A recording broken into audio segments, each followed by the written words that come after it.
Dito sa Papa Dudut Stories, ikaw ay hindi nag-iisa.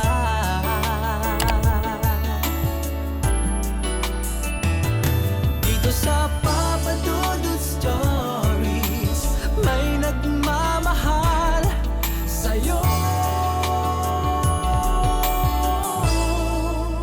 Papa Dudut Stories, Papa Dudut Stories. Dear Papa Dudut, sa lahat po ng mga nakatutok ngayon, huwag pong kalimutan mag-like, mag-share at mag-subscribe. Maraming salamat po sa inyong lahat.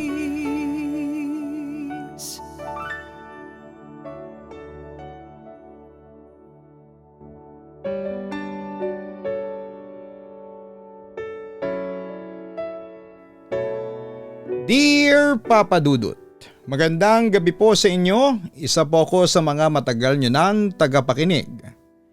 Kahit pa noong una ko pa lamang kayong naririnig sa radyo, hanggang ngayon na nasa YouTube na rin kayo. Alam nyo po lagi kong pinapakinggan ang mga kwento ninyo habang nagluluto ako o bago matulog. Para bang may kausap akong matagal ko nang kakilala at sa bawat kwento ay natututo ako. Tawagin niyo na lamang po ako sa pangalang Cynthia.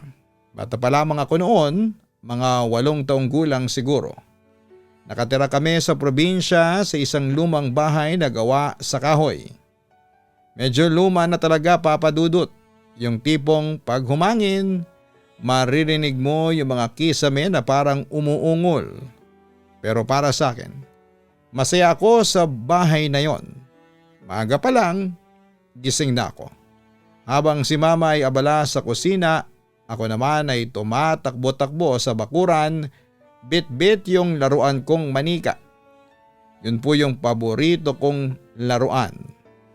Tela lang siya na binuhol ni Papa para daw may baby doll ako dahil wala kaming pambili. Si Papa noon ay masayahin, madalas ko siyang makita sa labas ng bahay.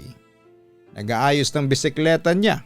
Kapag nakikita niya akong tumatakbo ay tatawa lamang siya. O Cynthia, baka matumba ka na naman dyan ha? Si Mama naman nasa kusina nagluluto ng tinola, amoy na amoy sa buong bahay yung halimuyak ng luya sa malunggay. Simple lang ang buhay namin pero masaya. Walang sigawan, walang problema, ang alam ko lang noon. Kompleto kami, si Mama, si Papa at ako. Pagdating ng tanghali, sabay kaming kumakain. Si Papa ay kwento ng mga nangyari sa trabaho. Karpentero kasi siya sa bayan pero sa totoo lang ay hindi ko pa masyadong naintindihan noon kung ano talaga yon. Basta ang alam ko pag si Papa ang umalis ay nagdadala siya ng bag na may mga papel at metro. Si Mama naman ay simpleng housewife. Lagi lang nakangiti habang nakikinig sa amin at minsan ay napapansin kong titig lang siya sa amin ng titig. Habang nagkwekwentuhan kami, parang kontento na siya sa buhay namin. Pagkatapos kumain ay lagi akong lumalabas sa bakuran. Doon ako naglalarong mag-isa kasi wala namang ibang bata malapit sa bahay namin.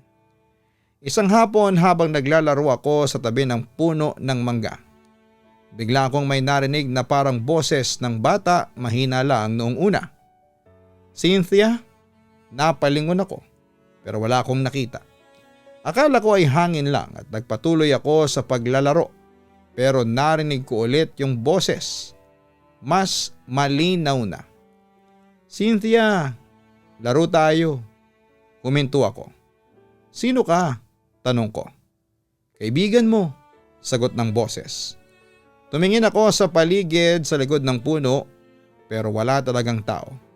Medyo kinilabutan ako pero hindi ako natakot kasi parang boses ng bata na mabait. Mula noon araw-araw ay bumabalik ako sa puno ng mangga. Nakikipag-usap ako doon para may kausap talaga ako. Minsan ay maririnig ni Mama na parang may kausap akong hindi naman nakikita. Anak, sinong kausap mo? Tanong niya minsan.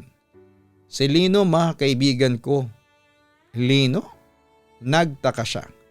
Sino yun? Dito siya nakatira sa puno. Napatawa lang si mama noon. Akala niya ay laro lang ng bata. Pero Papa Dudut, mula noon, lagi na akong may kasama. Kahit na wala namang ibang bata sa amin. Isang gabi habang natutulog ako ay bigla kong naramdaman na parang may humahaplos sa buhok ko. Akala ko ay si mama pero pagdilat ko ay madilim lang at walang tao. Bumangon ako at sinilip ko si mama sa kwarto nila. Tulog lang silang mag-asawa kaya bumalik ako sa higaan ko. Pero hindi ko makakalimutan yung malamig na haplos na yon sa buhok ko. Kinabukasan habang nagluluto si mama ay narinig kong sumigaw siya ng mahina. Cynthia, halika nga rito. Paglapit ko ay pinakita niya sa akin yung sahig. May mga basang yapak mula sa pinto papunta sa kama ko. Parang yapak ng bata pero walang ulan kagabi. At lahat kami ay natulog ng maaga. Tinanong ako ni mama kung lumabas daw ba ako kagabi. Umiling ako. Hindi po ma. Tahimik lang siya. Pero halata kong natakot siya. Simula noon ay mas naging istrikta siya. Hindi na niya ako pinapayagang maglaro ng mag-isa sa labas. Isang gabi pag uwi ni Papa galing trabaho ay napansin kong parang tahimik siya. Wala yung dating sigla. Pa, okay ka lang? Tanong ko. Pagod lang ako anak. Sagot niya. Pero parang may malalim siyang iniisip. Mula noon ay napapansin kong madalas siyang tulala, si mama naman ay laging nag-aalala. Hanggang isang gabi ay bumuhos ang malakas na ulan. Kumakain kami noon ng hapunan, tahimik lamang kami. Biglang may kumatok sa pinto at pagbukas ni mama. Isa sa mga kasamahan ni Papa sa trabaho. Basa sa ulan, nanginginig at malungkot ang mukha niya. Linda, may aksidenteng nangyari sa site, ang sabi niya. At doon ay parang tumigil ang oras. Wala na si Papa. Bumagsak daw ang scaffolding habang nag-aayos siya sa taas. Hindi na siya umabot sa ospital. Hindi ko masyadong naintindihan noon kasi bata pa ako. Ang alam ko lang ay biglang wala na si Papa. Sa lamay, madalas ay tahimik lamang ako sa isang sulok. Ayaw kong lapitan ang kabaong kasi pakiramdam ko ay tulog lamang siya. Pero sa bawat gabi ng lamay, lagi kong naririnig yung boses na pamilyar. Huwag kang malungkot, Cynthia. Ako ang bahala sa iyo.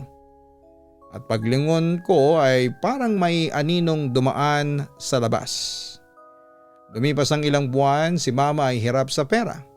Wala kaming masyadong makain minsan. Ako naman ay tahimik lang. Madalas ako sa labas sa tabi ng puno ng mangga. Lino, sabi ko minsan. Si mama lagi na lang umiiyak. Narinig kong sumagot ang boses pero mas malalim na siya ngayon. Huwag kang mag-alala, tutulungan ko kayo. Kinagabihan habang umiiyak si mama sa kwarto ay narinig kong parang may kumakaluskos sa labas ng bintana. Parang may humahaplos sa salamin. Nang silipin niya ay wala namang tao. Pero may bakas ng kamay. Malit na bakas ng kamay ng bata. Kinabukasan sabi ko kay mama, Ma, sabi ni Lino, tutulungan daw tayo. Hindi na raw tayo maghihirap. Napailing na lamang si mama. Pero Papa Dudut, mula noon ay hindi na naging tahimik ang bahay namin.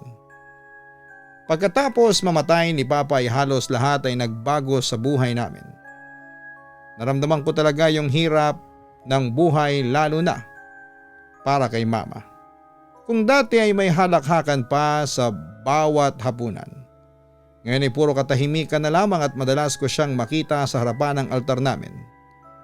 Hawak ang rosaryo, umiiyak ng tahimik. Ako naman kahit bata pa ay pilit kong iniintindi ang lahat. Ayokong dagdagan pa ang bigat ni mama kaya kahit gusto kong umiyak, pinipigilan ko. Sinabi ko sa sarili ko na kailangan kong maging matatag. Kailangan kong tulungan si mama kahit sa maliit na paraan. Lumipas sa mga taon ay unti-unti akong lumaki na sanay na sa ganong buhay. Kung dati iniiyakan ko pa yung pagputol ng kuryente, ngayon ay nasanay na rin ako sa dilim. Basta magkasama kami ni mama, sapat na yon para sa akin. Nang tumungtong ako ng kolehiyo ay mas lalo akong nagsumikap. Working student ako noon kaya madalas ay kulang sa tulog. Pag umaga nag-aaral ako. Pag Sabado ay nagtitinda ako sa palengke. Minsan ay prutas, minsan ay gulay. Basta may benta kahit na anong trabaho ay pinapasok ko. Madalas akong mapagod pero lagi kong sinasabi sa sarili ko na kakayanin ko. Kasi gusto kong makagraduate, gusto kong mayahon si mama kahit papaano. Isang hapon habang nag-aayos ako ng paninda ay naramdaman ko na parang may nakatingin sa akin. Paglingon ko sa gilid ng palengke ay may lalaking nakatayo. Nakangiti lang, akala ko ay customer, pero maya-maya ay naglakad na siya palayo. Hindi ko na rin pinansin. Pag-uwi ko ng bahay, madalas kong naririnig na parang may yabag sa likodan ko. Mabagal, malinaw, lumingon ako minsan. Pero wala naman. Akala ko ay kapitbahay lang o baka aso. Kaya pinabayaan ko na lamang pero habang tumatagal, halos gabi-gabi ko na siyang naririnig. Minsan kahit sa loob ng bahay parang may naglalakad sa sahig na kahoy. Ma, sabi ko minsan, naririnig mo ba yung tunog ng paa sa labas? Umiling lamang siya. Baka hangin lang yan anak, huwag mo nang pansinin. Pero Papa Dudut minsan kahit tulog na si mama, naririnig ko pa rin ang mga yabag. Minsan habang nagre-review ako biglang may lalagpak na tunog sa labas ng bintana. Parang may dumaan. Kapag titingin ako, wala talaga akong kahit na anong nakikita. Sa tuwing maririnig ko yon, ay may kakaibang lamig sa katawan ko. Kahit may kakaiba akong nararamdaman ay hindi ko binigyang pansin lalo na ng mga oras na yon. Nabaon na kami sa utang. Hanggang isang gabi. Pag-uwi ko galing palengke, pagod na pagod ako. Pagpasok ko sa bahay, nakita ko si mama nakaupo sa mesa. Tahimik lang. Paglapit ko ay napansin kong may mga perang papel sa ibabaw ng mesa. Hindi lang barya kundi mga bagong lilibuhin. Ma, sabi ko, saan galing to? Nagkatinginan kami. Halata sa mukha niya ang kaba. Ewan ko anak, sagot niya. Pagkagising ko kanina, nandyan na yan. Wala namang pumasok dito. Tahimik lamang ako. Hindi ko alam kung matutuwa ba ako o matatakot. Si mama pilit na ngumiti, Papa Dudut. Baka naman galing kay Papa. Biro niya. Pero halata sa boses niya yung takot. Kinabukasan, ginamit namin yung pera pambili ng pagkain at pambayad ng utang. Pero kahit papaano hindi mawala sa isipan ko kung saan talaga galing yon. Pagdating ng mga susunod na araw ay paulit-ulit na ganon. Tuwing may kakulangan o kailangan kami ay laging may pera na biglang lilitaw sa mesa. Hindi sobrang laki pero sapat para makaraos kami. Si mama naman ay tahimik na lamang. Hindi na nagtatanong pa. Pero ramdam kong hindi siya mapalagay. Sa school naman, doon ko nakilala si Oli. Kaklase ko siya sa isang major subject.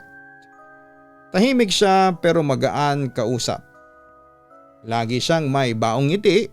Madalas ko pa nga siyang nakikitang nag-aabot ng tulong sa mga kaklase namin na hirap sa project. Isang araw ay nilapitan niya ako habang nasa kantina. Cynthia, hindi ba marunong kang maggitara? Tanong niya. Kaunti lang, sagot ko. Ay ayos, tara join ka sa banda namin. Kailangan pa namin ng isa. Doon nagsimula yung pagkakaibigan namin. Lagi kaming magkasama sa practice tapos sabay umuuwi kapag pareho kaming late. Naging komportable ako sa kanya kasi iba siya. Magaang kausap, marunong magpatawa at hindi ako pinapahiya. Hindi rin niya pinaparamdam sa akin na mahirap ako. Lumipas sa mga buwan at unti-unti ko nang napansin na may nararamdaman akong espesyal para sa kanya, Papa Dudut. Hindi ko alam kung ganon din siya pero may mga tinginan kami na parang may ibig sabihin. Hanggang isang araw habang pauwi kami bigla siyang nagsabi, "Cynthia, pwede ba kitang ligawan?" Hindi ko alam kung ano ang isasagot ko. Nahiya ako pero masaya rin na pinayagan ko siyang ligawan ako. Hanggang pagkalipas ng 3 buwan ay sinagot ko na rin siya. Papa Dudut, unang pag-ibig ko si Oli. Sobrang saya ko noon, lahat ng pagod ko ay parang nabawasan. Lagi niya akong sinusundo sa school at minsan ay dinadalhan pa ng pagkain. Sabi ko nga kay Mama, "Ma, ang bait ni Oli, no? Siguro siya na talaga yung para sa akin." Ngumiti lang si Mama pero halata sa mata niya yung pag-aalala. "Mag-ingat ka lang anak," sabi niya. "Hindi lahat ng masaya magtatagal." Hindi ko pinansin masyado ang sinabi niya kasi sa isip ko ay baka protective lang si Mama. Isang gabi nagkita kami ni Oli sa ilalim ng puno ng mangga, yung puno kung saan ay madalas akong naglalaro noon. Madalas kami doong nag-uusap kapag gusto naming magpahinga o magkwentuhan tungkol sa buhay. Habang nag-uusap kami ay napansin kong biglang lumamig ang paligid. Tahimik na tahimik. Walang maririnig kahit huni ng kuliglig. Biglang may boses akong narinig. Mahina lang pero malinaw sa tenga ko. "Hindi mo siya kailangan." Napatingin ako sa paligid. Pero si Oli tuloy lang sa pagsasalita at hindi niya narinig. "Cynthia," boses ulit na narinig ko. "Akin ka lang." Napahinto ako. "Ha? Sinabi mo ba yun?" Tanong ko kay Oli. "Ano yung sinabi ko?" Nagtataka niyang sagot. Umiling ako. "Wala, baka gudi-gudi ko lang." Pero alam kong may bumulong talaga. At sa loob ng isipan ko isang pangalan lang ang naisip ko. Lino. Makalipas ang ilang linggo ay napansin kong nagbago si Oli. Hindi na siya ganon ka-sweet. Madalas niya akong hindi nare-replyan. Minsan ay bigla na lang siyang umiiwas. Kinutuban ako hanggang sa isang araw ay may kaklase akong nagsabing nakita raw si Oli. May kasamang ibang babae. Hindi ako naniwala hanggang sa makita mismo ng mga mata ko. Hindi ko alam kung anong mararamdaman ko noon. Parang gusto kong magalit. Gusto kong umiyak pero wala akong masabi. Tumakbo na lamang ako papunta sa kubo sa likod ng bahay namin at doon ako umiyak. "Bakit, Lino?" sabi ko habang humihikbi. "Bakit kailangan kong masaktan?" Hindi ko alam kung bakit ko siya tinawag. Siguro kasi sa isipan ko siya lang ang lagi kong nakakausap tuwing malungkot ako. Kinabukasan habang papasok ako sa school habang malakas ang ulan. Ang daming tao sa kalsada, may ambulansya, may mga pulis. Nagtanong ko sa tendera ng karinderya. "Ano pong nangyayari?" "May tinamaan ng kidlat kaninang madaling araw," sabi niya. "Bata raw, estudyante. Kawawa nga, ipatay agad." Pagkasabi niya noon ay parang may malamig na dumaloy sa likod ko. Naisip ko kaagad si Oli. Pagdating ko sa school ay doon ko nalaman na totoo nga si Oli ang tinamaan ng kidlat habang naglalakad. Wala akong nasabi. Tulala lamang ako buong araw at hindi ako makaiyak. Hindi ko alam kung dapat ba akong malungkot o matakot. Nang mga sumunod na araw ay halos buong baryo ay nakikiramay sa bahay nila. Pumunta rin kami ni Mama, tahimik lamang ako sa tabi habang nakatingin sa kabaong niya. Habang nakaupo ako roon ay biglang may dumaan na malamig na hangin sa tabi ko. Hindi ko alam kung ako lang ang nakakaramdam. Pero kasabay noon ay may boses akong narinig na pamilyar. "Huwag kang mag-alala," sabi niya. hindi ka na niya sasaktan. Nanigas ako sa kinakaupuan ko, hindi ako makagalaw. Doon ko na-realize simula pagkabata, may kung anong bumabalot sa buhay ko na hindi ko maintindihan. At kung tama ang hinala ko ay si Lino pa rin yon. At hindi ko alam kung dapat ba akong magpasalamat o matakot. Lumipas sa mga taon, Papa Dudut. Nakapagtapos din ako sa kolehiyo kahit na ilang beses akong muntik nang sumuko.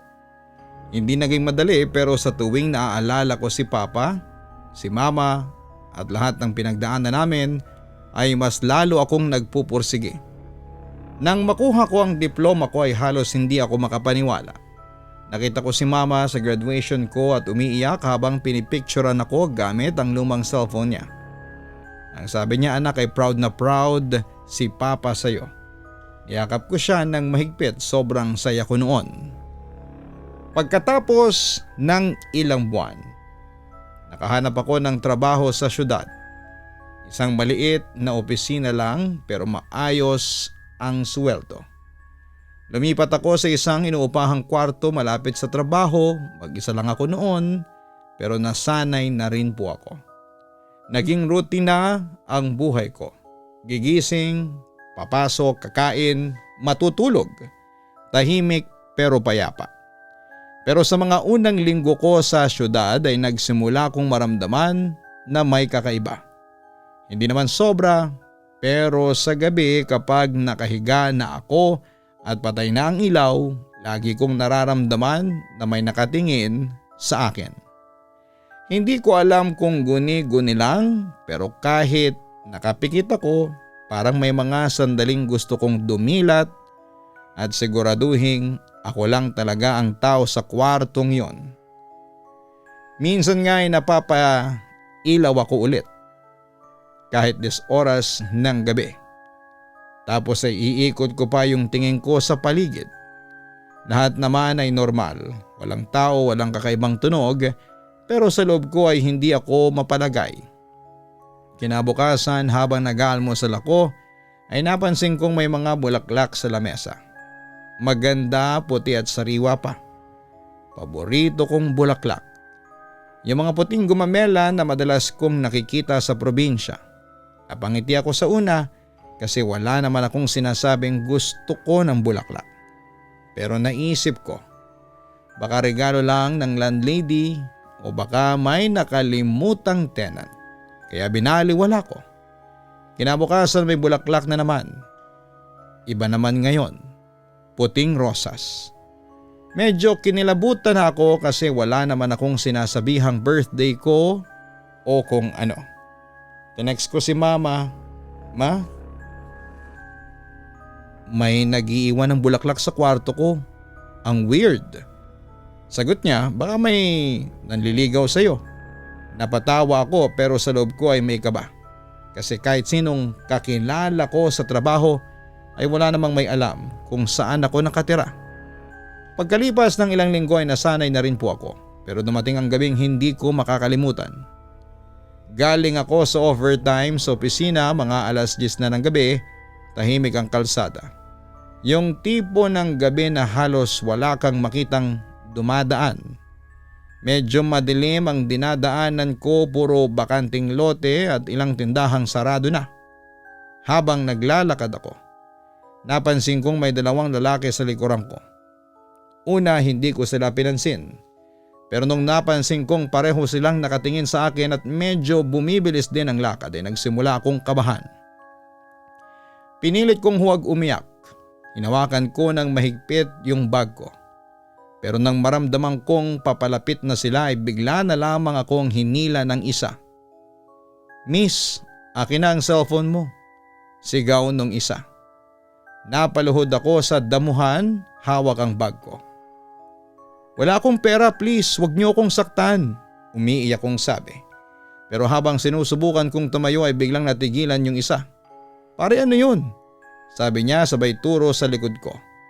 Napalingon din yung kasama niya tapos ay pareho silang namutla. Takbo! Sigaw nung isa. Sabay naguunahan silang umalis. Naiwan akong nakaupo, nanginginig at hindi alam kung ano ang nangyari. Lumingon ako sa paligid pero walang tao. Tahimik ang paligid pero amoy na amoy ko ang lupa. Yung amoy ng basang lupa na halong usok ng kandila. Napatayo ako, nanginginig pa rin at hindi ko alam kung saan ako kukuha ng lakas. Pero tinakbo ko pa uwi ang inuupahan ko. Pagdating ko sa kwarto ay halos hindi ako makahinga. Paulit-ulit sa isipan ko yung tanong. Ano yung nakita nila? Bakit sila biglang natakot? Kinabukasan sa opisina ay medyo tulala pa rin ako. Napansin pa nga ng katrabaho ko. Cynthia, okay ka lang? Ang putla mo, sabi niya. Ngumiti lamang ako kahit pilit. Okay lang, kulang lang sa tulog. Pero napansin ko rin na habang naglalakad ako papunta sa CR may ilang katrabaho na bulong-bulungan. Paglabas ko ay nilapitan ako ni Lisa, isa sa mga kaklose ko. Uy, huwag kang ma-offend ha. Pero kanina daw, nung dumaan ka sa hallway, sabi ng janitress, may kasunod kang lalaki. Napahinto ako. Ha? Lalaki? Oo, sabi niya, may kasunod kang matangkad daw na nakaitim. Pero nung sumilip siya, ikaw lang ang nandun. Hindi na ako nakaimik. Sinabi ko lang na baka guni-guni lang niya. Pero sa loob ko, unti-unti nang bumalik yung kaba. Gabi-gabi bago matulog ay hindi na ako mapakali. Kahit ipikit ko ang mata ko ay laging may pakiramdam akong hindi ako nag-iisa. Minsan ay nagigising akong basang-basang pawis ko. Sumisigaw ako sa panaginip. Layon mo na ako, tigilan mo na ako. Kahit gising na ako ay tuloy pa rin ang iyak ko. Hindi ko maintindihan kung bakit ganon. Hanggang isang araw sa opisina habang nagtatype ako ng report ay bigla akong tinawagan ni Mama. Anak, mahina ang boses niya. Ang sakit ng katawan ko, nilalagnat ako ilang araw na. Pero sabi ng doktor ay wala raw akong sakit. Nagpaalam ako kaagad sa boss ko at umuwi ng probinsya. Pagdating sa bahay ay nakita ko si Mama. Nakahiga, maputla, pawis na pawis, nilalagnat nga siya pero malamig ang kamay at paa. Ma, nagpa-check up ka na po ba sa ospital? Tanong ko. Oo anak, wala raw makitang dahilan. Normal daw lahat ng resulta. Kahit anong gamot, kahit herbal, kahit hilot, walang bisa. Araw-araw, mas lalo siyang nangihina. Halos hindi na siya kumakain. Minsan habang pinupunasan ko siya ay mahina siyang nagsasalita. Anak, may bumubulong sa akin gabi-gabi. Napatigil ako. Bumubulong? Sino? Hindi ko kilala, sabi niya. Pero lagi niyang sinasabing oras na raw. Kinilabutan ako. Tinext ko kagad yung kapitbahay namin na kilala sa lugar. Manang Tess, si Mama po hindi gumagaling. Sabi niyo dati may kilala kayong albularyo. Oo, sagot niya. Si Mang Lito, subukan niyo anak. Iba yung sakit ng nanay mo. Kinabukasan, pinuntahan namin si Mang Lito. Matanda na siya, payat pero halata nang sanay sa ganong mga bagay. Pagpasok pa lamang sa bahay namin ay tahimik siyang nagmasid. Pagkatapos ay tumingin siya sa akin. Matagal ka na bang hindi umuwi dito? Tanong niya. Opo, sagot ko. Sa syudad na po kasi ako nagtatrabaho. Tumango lamang siya. May kakaiba dito sa bahay niyo. Matagal nang may nakadikit dito anak.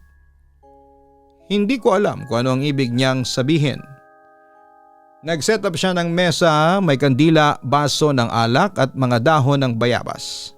Tahimik lang kaming nanonood ni Mama. Habang umiihip yung apoy ay nagdasal siya ng mahaba. Ilang sandali pa ay tumingin siya kay Mama tapos ay sa akin. Hindi karaniwang sakit to, sabi niya. May espiritong kumapit sa pamilya niyo. Matagal na yung sumusunod. Hindi siya umaalis kasi may gusto siyang mangyari. Napatingin ako sa kanya. Gusto? Gusto niya ng ano?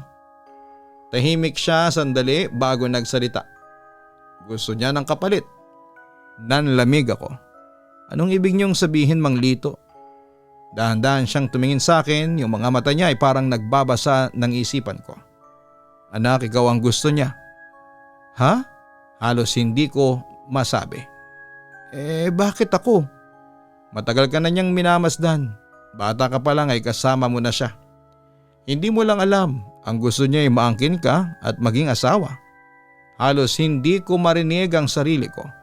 Napatingin ako kay mama, nanginginig na umiiyak. Hindi pwede yun, sigaw niya. Hindi niya pwedeng kunin ang anak ko. Hinawakan ako ni Mang Lito sa balikat. Anak, kailangan nating kumilos bago pa lumala. Kung totoo yung sinasabi niya, hindi na magtatagal at ikaw naman ang kukunin niya. Hindi ko alam kung ano ang mararamdaman ko noon, Papa Dudut. Galit, takot o pagkalito. Ang alam ko lang, lahat ng kababalaghang nararanasan ko simula pagkabata ay may kinalaman pala sa kanya, kay Lino. At sa unang pagkakataon sa tagal ng panahon, naisip kong baka hindi talaga siya kaibigan, kundi isang bagay na matagal nang may hinihintay sa akin. Natakot talaga ako sa sinabi ng Mang Lito, Papa Dudut. Ayaw ko sa ideya na kailangan kong ipakasal sa isang engkanto. Ang bigat ng pakiramdam ko noon, parang hindi ko alam kung matatakot ba ako o magagalit. Pero habang tinitignan ko si mama, nakahiga sa kama nanginginig, halos hindi na makapagsalita. Naisip ko na baka eto lang ang paraan. Baka totoo nga yung sinasabi ni Mang Lito na may gusto sa akin at ginagamit si mama para makuha yung gusto niya. Lumipas ang ilang araw, mas lalo pang lumala ang kalagayan ni mama. Araw-araw ay may lagnat siya. Mahina at minsan ay hindi na nakikilala ang mga tao sa paligid. Halos hindi na rin siya makakain. Wala nang bisa ang gamot. Wala nang nagagawa ang doktor. At sa bawat gabi na naririnig ko siyang umuungol sa sakit ay unti-unti kong nararamdaman na nauubos na ang pag-asa ko. Hanggang sa isang gabi, lumapit si Mang Lito sa akin. Anak, kung gusto mong mabuhay ang nanay mo ay kailangan nating gawin ang kasunduan. Napayuko ako. Kung yun lang ang paraan, mahina kong sabi. Tandaan mo, kapag sinimulan natin to ay wala nang atrasan, sagot niya. Tumango na lamang ako kahit nanginginig ang mga kamay ko. Dumating ang hating gabi. Dinala ako ni Mang Lito sa gubat sa likod ng bahay namin. Ang lamig ng hangin at ang buwan lang ang nagsisilbing ilaw. Sa paligid ko ay may 6 na kandilang nakasindi, isa sa bawat sulok. Pinagsuot niya ako ng itim na bestida at ang sabi niya ay simbolo raw ng pagtanggap. Tahimik lang si Mang Lito habang inaayos niya ang mga gamit, baso ng alak, dahon ng bayabas at ilang butil ng bigas at inilatag sa gitna. Ang lakas ng kabog ng dibdib ko at halos hindi ako makahinga. Sa isip ko, anong klaseng buhay ba ang papasukin ko? Habang nagdarasal siya ay biglang lumamig ang paligid. Hindi yung ordinaryong lamig, yung tipong dumidikit sa balat mo. Tumatagos hanggang buto. Umihip ang hangin, marahang humahaplos sa braso ko, sa buhok ko, sa mukha ko at para bang may dumadampi pero wala naman akong nakikita. Nagulat ako nang maramdaman kong may malamig na kamay na humawak sa kamay ko. Akala ko ay si Mang Lito pero nasa harap ko siya. Nakapikit, patuloy sa pagdarasal. Napatitig ako sa kamay kong hawak ng kung sino mang yon. Mahigpit, malamig pero may kung anong pakiramdam ng pamilyar. Tapos na, sabi ni Mang Lito matapos ang ilang minuto. Huminga ako ng malalim, halos nanginginig. Anong ibig niyo pong sabihin? Tapos na ang kasunduan. Simula ngayon ay hindi ka na nag-iisa. Hindi ko alam kung paano ko tatanggapin ang sinabi niya. Pag-uwi namin sa bahay, gising si mama, nakaupo siya at ngumiti at parang walang nangyari. Anak, sabi niya. Gumaan ang pakiramdam ko. Niyakap niya ako ng mahigpit. Umiiyak sa tuwa. Ang tagal kong hindi nakakita ng ganong kasayahang mababakas sa ngiti niya. Pero ako ay hindi ko magawang ngumiti ng totoo kasi alam kong may kapalit yon. Kinagabihan habang nakahiga ako ay naramdaman kong may humiga sa tabi ko. Hindi ko alam kung guni-guni lang pero ramdam ko ang bigat sa kama, ang init ng hangin sa tabi ko at yung marahang paghaplos sa buhok ko. Hindi ko alam kung matatakot ba ako o maiiyak hanggang sa marinig ko ang mahinang bulong sa tenga ko. Mahal kita. Napapikit ako ng mahigpit at naisip ko na eto na ba yung sinasabi ni Mang Lito, yung kasunduan na hindi na ako nag-iisa. Kinabukasan, pagising ko ay may puting bulaklak na naman sa lamesa. Sariwa at parang bagong pitas. Napaupo ako sa gilid ng kama. Nakatitig lamang doon. Hindi ko na alam kung matutuwa ba ako o manghihina at lumipas sa mga araw at paulit-ulit yon. Gabi-gabi ay nararamdaman ko na may humahaplos sa akin. May humihiga sa tabi ko. May boses na bumubulong na may salitang dati pangarap ko lang marinig. Pero sa bawat umaga ay mas lalo akong natatakot. Isang gabi habang nag-aayos ako sa harapan ng salamin ay bigla kong napansin sa refleksyon na may nakatayo sa likod ko. Hindi ko maaninag ng buo pero kita ko ang hugis ng balikat. At lalo na yung kamay na nakapatong sa balikat ko. Sa gulat ko ay napatras ako pero paglingon ko ako lang mag-isa. Kinabukasan ay nagkunwari akong normal. Pumasok ako sa trabaho, ngumiti sa mga katrabaho pero sa loob ko ay wasak na ako. Ilang buwan na akong hindi nakakatulog ng maayos. Gabi-gabi ay may kumakatok sa pinto ng kwarto ko, laging 10 oras ng gabi yon. Pagbukas ko ay wala namang tao. At nang gabing yon ay habang nakahiga ko ay narinig kong muli ang boses na yon. Ngayon ay akin ka na talaga. Pagkalipas ng ilang buwan ay unti-unti kong sinubukang bumalik sa normal. Nagtrabaho ako ulit. Lumalabas paminsan-minsan. Pilit kong pinapaniwala ang sarili kong tapos na ang lahat. Hanggang sa makilala ko si Daniel, bagong empleyado sa opisina namin. Tahimik, magalang at laging nakangiti. Hindi siya katulad ng iba. Madalas niya akong tulungan sa trabaho, laging marunong makinig at hindi bastos. Hindi ko alam kung paano nangyari, pero nagustuhan ko siya. Parang may parte ng puso kong nabuhay ulit. Kapag kasama ko siya, nakakalimutan ko lahat ng takot ko. Na para bang kaya kong magsimula ulit. Naging magkaibigan kami, tapos ay unti-unting lumalim. Minsan sabay kaming kumakain. Sabay umuuwi at minsan ay nagkwekwentuhan hanggang gabi. Dumating yung punto na naisip kong baka eto na yung sagot. Baka kaya kong makalimot. Pero tuwing gabi habang nakahiga ako ay naririnig ko ang boses na matagal ko nang kinakatakutan. Hindi mo siya pwedeng mahalin. Kinabahan ako. Baka guni-guni lamang ito at sabi ko sa sarili ko, pero kinabukasan habang pauwi si Daniel galing trabaho, biglang bumuhos ang malakas na ulan. Kinabukasan pagpasok ko sa opisina, umiyak si Liza, yung kaibigan ko. Cynthia, si Daniel, nadisgrasya kagabi. Nanlumo ako. Nanginginig yung kamay ko habang binabasa yung balita sa phone. Tumama ang kotse niya sa poste sa parehong kalsadang dinadaanan ko palagi. Habang nakatitig ako sa screen ay biglang may malamig na hangin na dumampi sa bato ko. At kasabay noon yung pamilyar na boses. Sabi ko sa'yo, akin ka lang. Pagkatapos noon ay halos hindi na ako lumalabas. Wala na akong ganang makipagkaibigan kahit sa trabaho, halos hindi na ako kumikibo. Tuwing gabi ay may bulaklak sa kama ko. Hanggang isang gabi habang nakatingin ako sa salamin ay narinig ko ulit yung boses. Hindi mo kailangan matakot. Asawa mo ako. Para akong binuhusan ng malamig na tubig. Wala akong magawa kundi ang umupo sa kama at umiyak ng tahimik. Hindi ko alam kung paano tatakasan ang isang bagay na hindi ko naman nakikita. Lumipas sa mga buwan, nakahanap ako ng bagong trabaho, mas mataas ang sweldo, mas maganda ang posisyon. Pero napansin kong lahat ng taong lumalapit sa akin ay nagkakaroon ng malas. May nagkakasakit, may nadidisgrasya, may biglang nawawala. Parang ako lang ang laging ligtas. Tumanda ako, Papa Dudut, na mag-isa lamang sa buhay. Wala akong asawa, wala akong anak, pero hindi ako nag-iisa. Kasi sa bawat pagpatay ko ng ilaw, ramdam kong may humahawak pa rin sa kamay ko.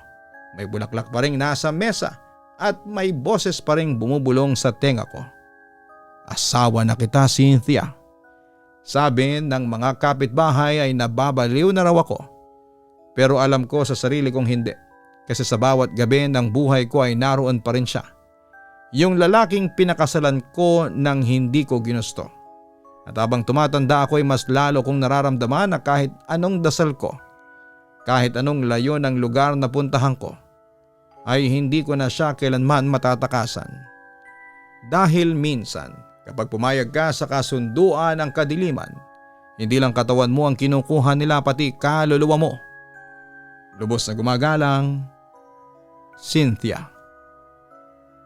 Habang binabasa ko ang kwento ni Cynthia, ramdam ko yung bigat na mga pinasan niya. Isipin mo mula pagkabata hanggang pagtanda ay puro sakripisyo ang ginawa niya para sa nanay niyang mahal na mahal niya. Pero minsan sa sobrang pagmamahal natin sa iba, nakakalimutan nating alagaan din ang ating sarili. Marami sa ating gaya ni Cynthia na handang ibigay ang lahat kapalit ng kaligtasan ng mahal nila sa buhay. Pero may mga bagay talagang hindi dapat isinusuko. Lalo na kung ang kapalit nito ay kalayaan at katahimikan ng ating kaluluwa. Hindi masamang tumulong o magsakripisyo pero kailangang alam din natin kung hanggang saan lang ang kaya at dapat. Ang pag-ibig ay hindi kailanman dapat maging dahilan para mawalan tayo ng sarili nating direksyon. Kapag ang pagmamahal ay naging takot, kapag ang pag-aalaga ay naging tanikala, hindi na yon pag-ibig kundi pagkagapos.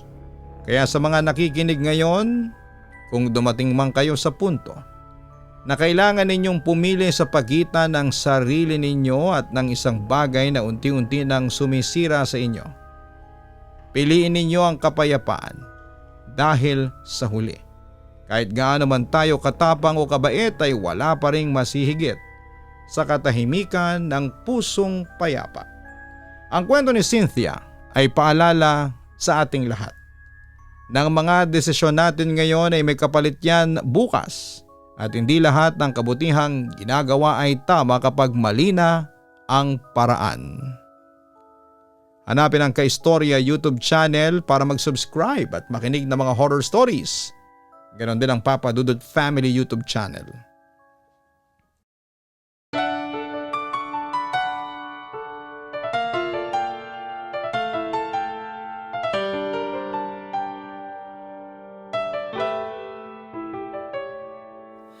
Ang buhay ay mahiwaga, laging may lungkot at saya. Sa Papa Dudut Stories, laging may karamay ka.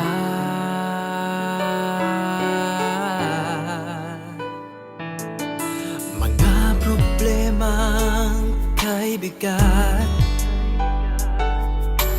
dito ay pakikinggan ka. Sa Papa Dudut Stories, kami ay iyong kasama. Dito sa Papa Dudut Stories, ikaw ay hindi nag-iisa.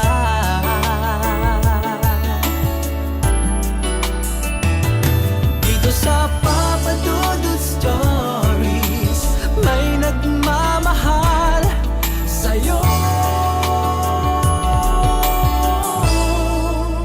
Papa Dudut Stories, Papa Dudut Stories,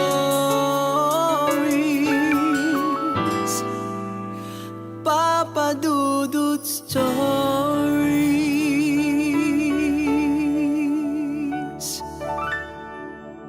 Dito sa